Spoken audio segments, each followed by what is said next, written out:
Hello, welcome back to my channel. This is Oshale, and today's video is going to be all about all the books I read in the month of December. Despite the holidays, December was actually a really good reading month for me. I read about 18 books in December, and I just had some time off work and so much free time to read, and it was really great to get a lot of extra reading in right before the rush of the holidays began, right about the week before Christmas or so.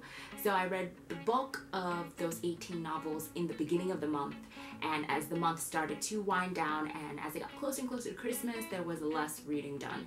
But it was also exciting because this was the month of the Christmas Booktubeathon, which was my first Booktubeathon here on Booktube, so that was really exciting and it really helped to push me to read more, especially that crucial weekend right before the holidays began. So I just want to go ahead and get started. If this sounds like something that you would be interested in, then please do stick around for the rest of this video. I also will be talking about the books that I'm currently reading, so stick around if that sounds like something that would interest you.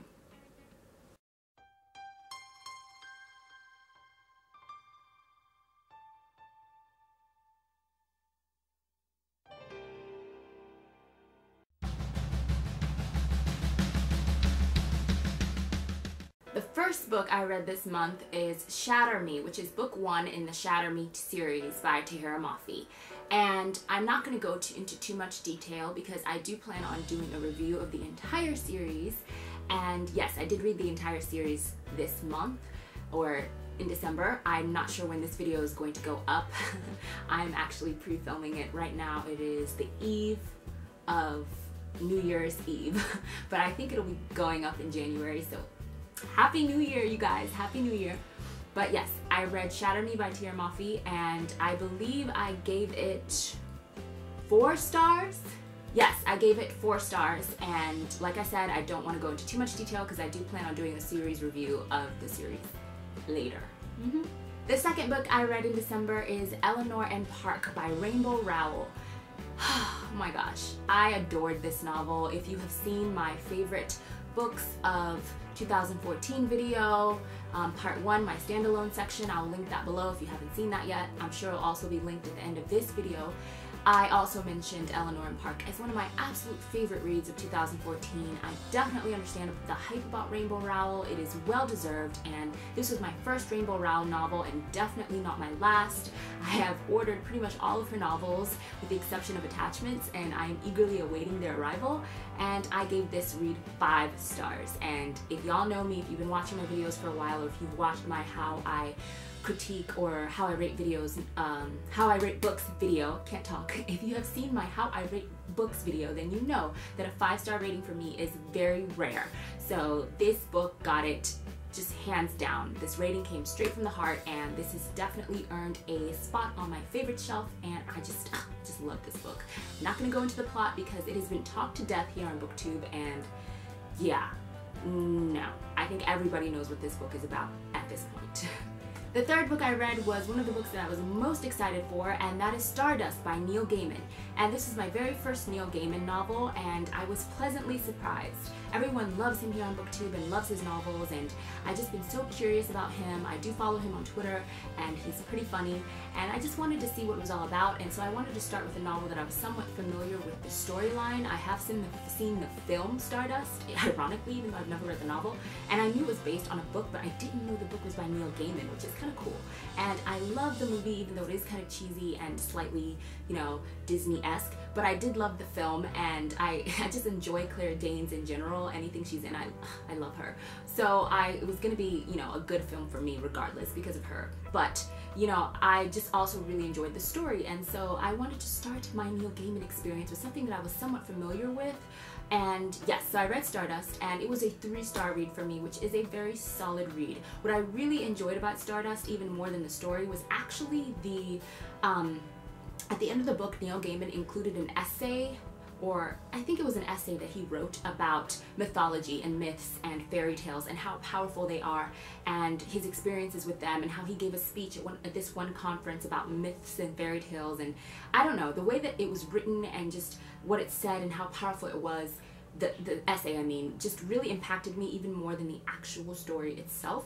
So I'm very, very excited to read more Neil Gaiman, and thank you to Bree from Bree May. I will link her channel down below, but she's one of my dear, dear friends, not just in BookTube, but now in real life, and I just adore her, and she gifted me with a Neil Gaiman audiobook for Christmas, so I'm so, so grateful for that, Bree. Thank you so much for that gift. It was so unexpected and pleasant, and just, oh, it just made me feel so happy. And I believe she gifted me with The Ocean at the End of the Lane, and I haven't started listening to it yet, but I'm trying to pick a good time to start, and I'm really excited. So far in my Neil Gaiman experience, I'm really enjoying him. I love the way that he writes. I really enjoyed reading Stardust, and like I said, I gave it 3 stars on Goodreads, so it was really good, solid beginning, I think, to an introduction to the rest of his work. Next up for me in the month of December that I read was Isla and the Happily Ever After, and this is the 3rd and final book in the Stephanie Perkins companion series, which began with Anna and the French Kiss, followed by Lila and the Girl Next Door. And I don't want to talk too much about this because I did do a review of this particular novel as well as the entire series, and I will link that below if you want to go check that out. But this was a 3, I believe I gave it 3 stars on Goodreads. Yes, I gave this 3 stars, and actually, I just want to backtrack, I actually gave Stardust 3.5 stars. Yes, and I think I did a review of it on Goodreads as well, so all that will be linked in the description box if you're curious. But this particular novel, I give 3 stars, I have a review on it, it's linked down below, go watch it if you care. But yes, I have now completed the Stephanie Perkins companion series, and I'm very curious to see what else she will be coming out with in the future. Right after reading Isla and the Happily Ever After, I picked up Amy and Roger's Epic Detour, which is by Morgan Matson, and I have had this laying around since early November, right before I started NaNoWriMo, or actually the first week into NaNoWriMo, I went to the library, and in my library haul, I don't know if you've seen that, it is my November TBR, I believe. I will link that below if anyone cares, if anyone wants to go watch that, you're more than welcome to. But I picked that up in that haul, and it's taken me a while to get to it, but I finally got to it in the month of December, and straighten up. And I really enjoyed this one, guys. I also have a review on this one, so I won't go into too much detail, the plot and everything like that. I'll link the review down below if you're interested and you want to go check it out. But I gave this one 4 stars. Solid. It was so good. Loved it. And I will be ordering myself a copy, and I will be putting it on my shelf, and I will be rereading it for sure. Loved it. Next up, after I read that, is I went ahead to the 2nd book in the Shatter Me series by Tahereh Mafi, and that is Unravel Me, and I gave that one 4 stars as well, I believe. But I will be doing a review on the entire series, so I don't want to go too much into it, but I did really enjoy the series.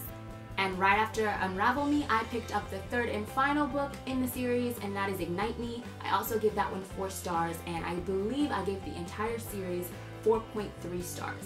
Right after that, I went ahead and picked up The Girl of Fire and Thorns, and I picked that up from my e-library as well as the Shatter Me series. That's why I don't have physical copies of them, but I went ahead and downloaded to my Kindle. I went ahead and downloaded to my Kindle The Girl of Fire and Thorns by Rae Carson. I'd heard so many good things about it here on BookTube, and I was really interested in getting into more high fantasy, and you know, I thought maybe start with young adult high fantasy and before I move into adult high fantasy. So I picked that up, and unfortunately for me, guys, this was a definite disappointment. This was an occasion for me where the book did not live up to the hype for me. I had a lot of problems with this book. I have a review of this on Goodreads listing all the issues that I had. I don't want to spend too much time going into it because I do have so many other books to talk about in this video. But in conclusion, I gave it 2 stars. I gave it 2 stars. I know, but I mean, it just wasn't for me. Like, I just had so many problems with it. Once again, go check out my Goodreads review of it. I will link that in the description box so that you can go read. But basically, after reading this, I was not enthused at all about continuing on with the series. I will try and continue on just because I hate to start something and just stop in the middle, so I will probably pick up the other 2 books in the series at some point, but definitely not anytime soon because I just was so disappointed, underwhelmed by the book. Right after The Girl of Fire and Thorns, I picked up Darius, Lord of Pleasures. Yep, you guessed it, it's a romance novel, and this one is by Grace Burrows, and this was another library e-read. I gave this one 2 stars as well, and I also explained why in my Goodreads review of this one, which once again I will link below. Definitely go follow me on Goodreads. I'm very active on there. I leave reviews and ratings, and I'm always updating on what I'm reading, and be my friend. Follow me on Goodreads. be my friend? Oh my gosh, I feel like we're in like kindergarten again and I'm asking you to be my friend. It's kind of sad, but yeah. So Darius, Lord of Pleasures was just not my fave. I picked it up because it sounded unique. It is about a young man who is an escort, and this is in a historical time period. This is kind of London time, Regency type Victorian period. I'm not quite sure which one, but yeah, he is an escort because his family is destitute. Despite him being a lord, he is a younger son, so he doesn't have the title, and his father is kind of a spendthrift and irresponsible and kind of this horrible person, and so because of that he doesn't have a lot of money, so he's kind of reduced to selling his body and his sexual favors for money, and he gets contracted by an older gentleman who is about to die to impregnate the gentleman's wife because she is young. He's kind of this older guy, he's kind of dying, he's on a second marriage. His first wife, they produced 3 children. All children have died due to wars, the Napoleonic Wars, and they passed away, so now this is his last shot, and he has this young wife, and he cannot impregnate her anymore, or he doesn't wish to, or whatever, and he's going to pay Darius to impregnate his wife, and that takes care of his financial problems, and that takes care of the old man's issue of not having a legitimate heir to inherit all of his properties and stuff when he dies, so that it doesn't all revert back to the crown. Then you have this background characters of these like villainous relatives who are trying to, you know, disrupt and uncover the plot, and just there's a lot going on. Then you have Darius's family members, and his father is kind of this lecherous, disgusting, cruel human being who's trying to sell off his younger sisters to these older gentlemen in marriage, and he has an older brother who just lost his wife, and now he has these 2 younger kids, Darius's nieces and nephews, and blah blah blah blah blah. But despite all of these fascinating things and these interesting background characters and this plot that should have been really fascinating and unique, it fell flat for me. I was looking for something more. I was expecting something more from this read that I did not get. So that's why it was a 2-star read for me. The romance happened so quickly that it was kind of insta-love and unbelievable in so many ways, and I just wanted them to have just more. I wanted more out of this read, and I did not get it. I believe I bumped my rating up to 2.5 stars just for the characters, because I really did enjoy the characters more than the story, more than the plot, more than the pacing, and yeah, I got a review on it. Check it out on Goodreads. Next up, I picked up The Young Elites by Marie Lu. And this was the weekend of the Christmas Booktubeathon, and it was my read for the choice or the challenge of book that you've been wanting to read all year. And I'd already gotten about 20-30% into this before the Booktubeathon even began, so I just wanted to continue on with the read. I had been enjoying it, and I really enjoyed it. I ended up giving it 3.5 stars. This is another one where I have a review on Goodreads that you can check out. I feel like this video has turned into self-promotion for Goodreads, but I really am very active on it, so if you want to keep up with my reviews and what I think about the books that I'm reading, then hey, you can friend me on there and, you know, keep up with me. But I really enjoyed The Young Elites. It made me really excited for the rest of the series, and I really enjoyed the main character. I enjoyed the idea of a villainous or villain type character being a main character. I actually really liked her despite her villainous characteristics. I found her interesting and intricate, and I found that the story kind of went in a direction I wasn't expecting at all. I applaud Marie Lu for this because she kind of chose deliberately not to follow down a very familiar and well-trod path of YA kind of stories, you know? And so I just really enjoy that. I love the world. I cannot wait to get to know more about the world and get more familiar with some of the side characters that I'm already loving. And yeah, I mean, it was good. I liked it. It was solid, and I really enjoyed especially the last like 30% of the book. I thought was excellent. Next up in that Christmas Booktubeathon readathon weekend, I picked up Harry Potter and the Sorcerer's Stone, which was my read for the challenge of book with red and green on the cover. But I'd also just been wanting to reread the Harry Potter series so badly. I tried to reread it earlier this year around the summertime, but I never quite got to it. So I was really just itching, and I just kept staring at them on my shelf. So this was a perfect opportunity to do so. And of course I gave it 5 stars. I mean, honestly, like, I can't even be critical about Harry Potter because it's my entire childhood. Good thing J.K. Rowling is a goddess, an amazing writer, and I don't have to be super critical. And so, yeah, I mean, this rating comes straight from the heart. This series is one of my favorite series, if not my favorite series of all time, so it's always going to be 5 stars for me, sorry. Right after that one, I kind of got sucked into the Harry Potter wormhole, which basically means when you start the first Harry Potter book, you have to continue on with the series, whether you like it or not. You just can't help it. I picked up the second book, which is Harry Potter and the Chamber of Secrets, and I read that one as well, and I gave that 5 stars. And then right after that, I picked up Harry Potter and the Prisoner of Azkaban, and I gave that one 5 stars as well. Actually, right before I started reading Harry Potter, I picked up Daughter of Smoke and Bone by Laini Taylor because I've heard so much about it. Again, this is another overhyped book here on YouTube, and I was just excited to see how I felt about it personally. And I actually started this one right before I started the first Harry Potter book because I was on my e-library and I saw that it become available, so I snatched it up before anybody else could. Unfortunately, I don't have a very good experience with this read. I haven't finished it yet. I'm still 60% through, and I'm trying to get kind of like the desire to finish this one because I'm still gathering my thoughts about this one. And honestly, I liked the world. I liked the main character. I thought she was interesting. I thought the plot was so unique, imaginative, and original. And I really loved where it was going in the beginning and how it was kind of a mystery and you didn't know what all the teeth were for, what was going on, and all these things. And all the side characters were so delightful, and the banter, and I got some really cool quotes out of it. And then right when you introduce, kind of like the love story, things started to go downhill for me. They just started to go downhill. And so I just kind of stopped reading because I started to get really disappointed and depressed by how the book was going and where it was progressing.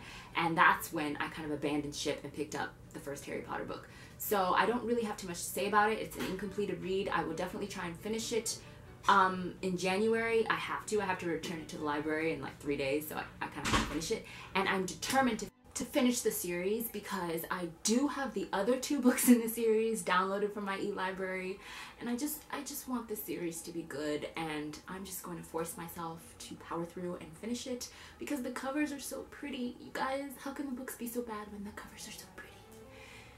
Wow, that sounds horrible and really shallow, but it's true. And I want to own them, and I want to put them on my shelf because it's like book art, and I want what's in between the pages of the book art to be worth it.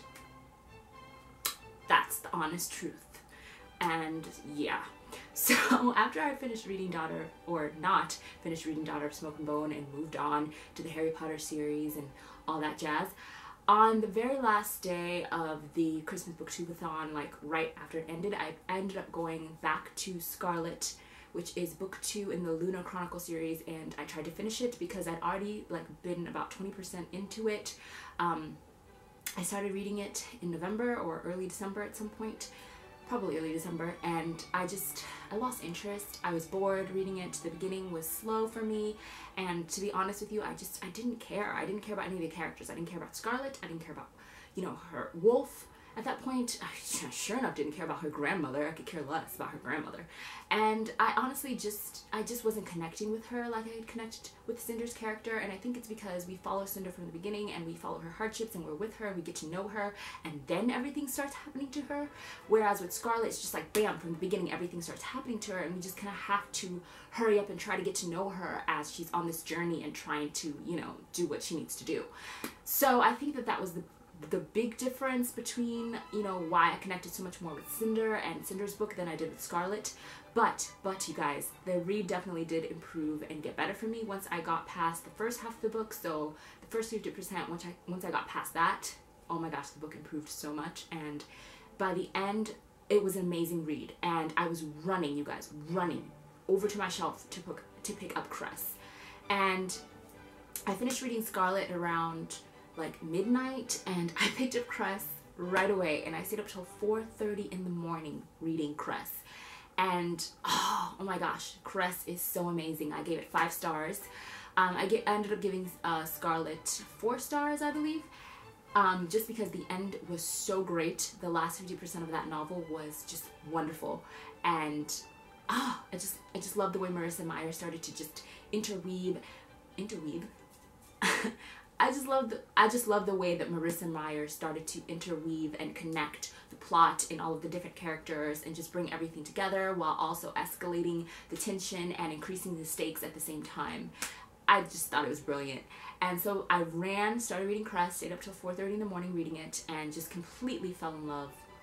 I'm so in love with that book, and I am on the bandwagon. I'm officially on the Lunar Chronicles bandwagon. I'm officially on the Marissa Meyer bandwagon, and I cannot wait for Winter to come out. I cannot wait for Fairest to come out, and I'm just so excited. I really just fell in love with the series, and my camera cut off, but yes, Cress.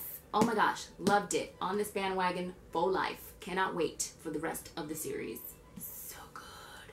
Just wanna caress. So good, you guys. So good. This is actually the last book I read this month, but I'm not done telling you about my list. I missed a few books in there in between this and Scarlet. I actually ended up reading The Devil in Winter, or rereading The Devil in Winter by Lisa Kleypas. And this was another romance novel that I read. And I actually recommended this particular novel in my favorite holiday reads video. And it had been a few years, to be honest with you, it had been a few years since I reread this. I used to reread this during the holidays almost every year I was in college. So it's been a few years since I have reread it during the holiday season. So I decided to pick it up again. And I actually, on the reread, ended up giving it 3 stars. I still enjoy it. There's still that nostalgia around it. I still love the characters and the story. Just as a critical reader, I just couldn't give it more than 3 stars. But it still has a special place in my heart, and I still really do enjoy the series. Then, after I read Devil in Winter, I actually picked up the 4th Harry Potter book, which is Harry Potter and the Goblet of Fire. And I read that one so quickly, gave that one 5 stars. You know how I feel about Harry Potter.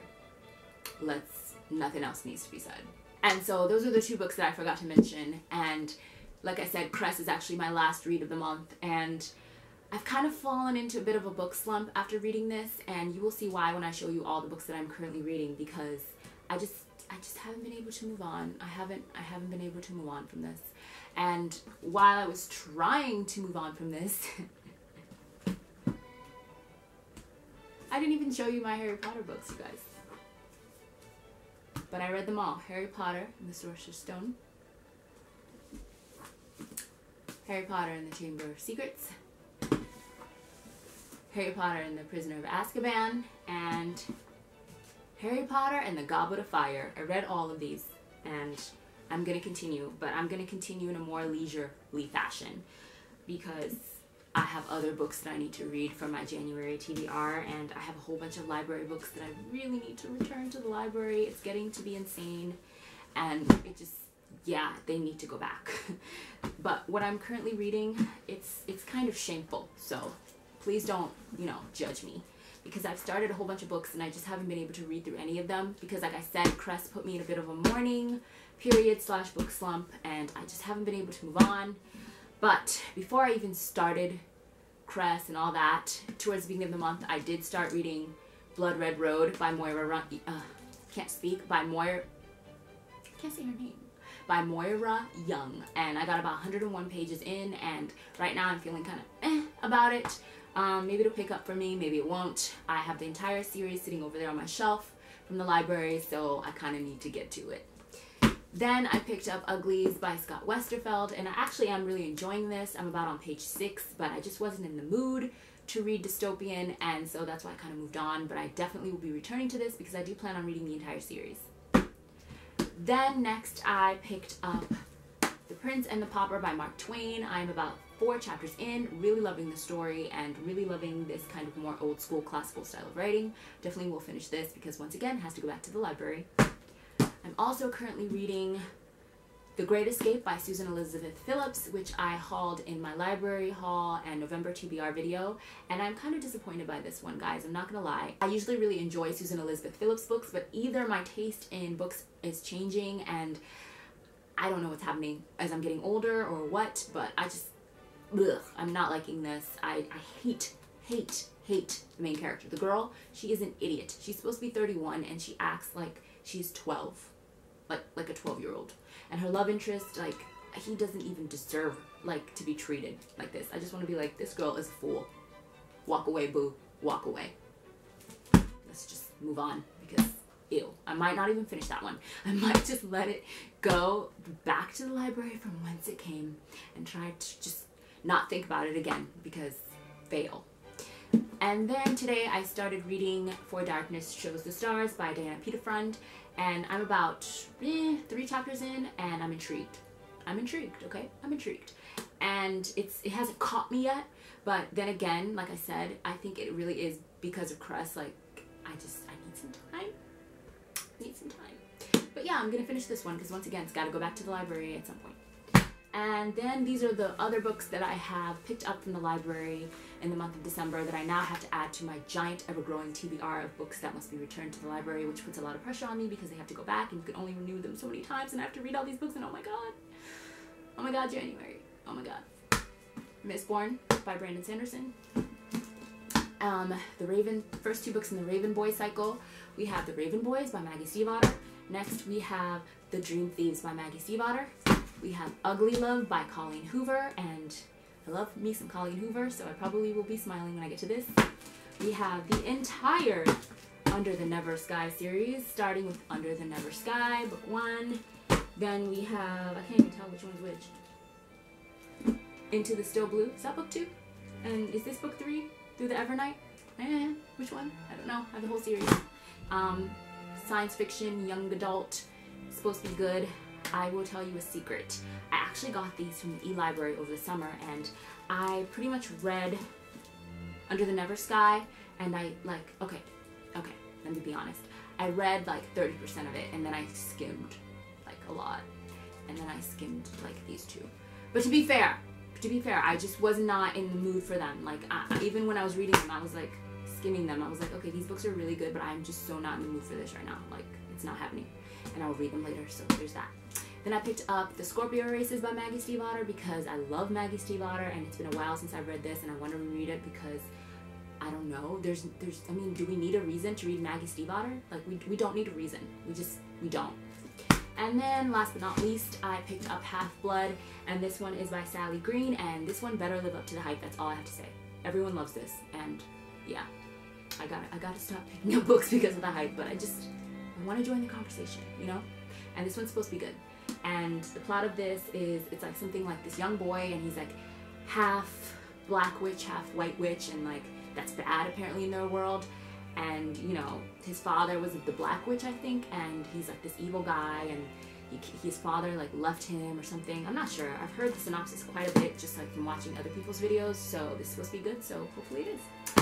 And that's it. That is everything in this video. I told you what I read in December and I talked about what I'm currently reading as well as showed you the books that I'm now adding to my ever-growing humongo TBR. Yeah, and I'm going to try and read all these before I have to take them back to the library, but I can't make any promises. And yeah, I mean, that's it for this video. And leave in the comments if you've read any of these novels, what you think, what you're thinking. Basically, since I'm trying to shift my direction for next year, I'm basically just trying to get through all of these young adult books so that I can move on with my life. I'm not even gonna lie. I'm not saying that I'm not gonna read young adult, but all I have right now on my TBR are young adult books, with the exception of the books I got for Christmas, which include a lot of classics and modern classics, which I'm very excited about because I cannot wait to read those. But in order to read those, I gotta read these. So you see my dilemma? You see what's happening. So yeah, I need to get through these, and yeah, I need to get through these ASAP. But yeah, that's it. Oh, hi, Mistborn. Add you over there to the pile. But that's it. I will go now. I feel like I need some water. Whew. Oh my gosh. Yes, that's it. And I will see you guys in the comments. Let me know if you've read any of these books. Let me know what you're reading in January. Let me know what you read in December. And once again, Happy New Year. And I will see you in my next video. Happy reading. Love you guys.